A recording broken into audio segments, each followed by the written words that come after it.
গর্ভের সন্তান ছেলে নাকি মেয়ে সেটা প্রকাশ করা যাবে না, রায় দিয়েছে হাইকোর্ট। আমি ধন্যবাদ জানাই হাইকোর্টকে।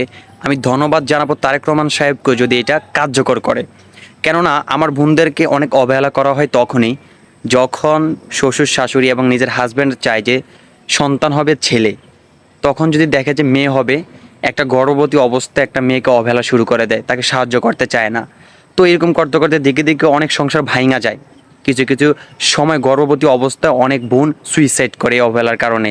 তো এইটা যদি প্রকাশ না করা হয় তাহলে তারা জানতে পারবে না, তারা খেদমতটা ভালো করবে। দেন যখন ডেলিভারি হবে তখন তাদের মনে একটা মায়া লাগবে, লাগার পরে হয়তো বা সুন্দর মতো ব্যবহার করবে। বাট যদি এটা আগে জেনে ফেলে তাহলে ওই অসুস্থ অবস্থায় স্বামীও তাকে সাপোর্ট দিবে না, শ্বশুর শাশুড়ি তো সাপোর্ট দিবে না।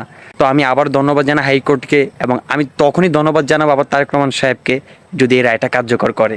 কারণ বিগত বছর অনেকবার এই রায় দেওয়া হয়েছে বাট কার্যকর করা হয় না। ধন্যবাদ।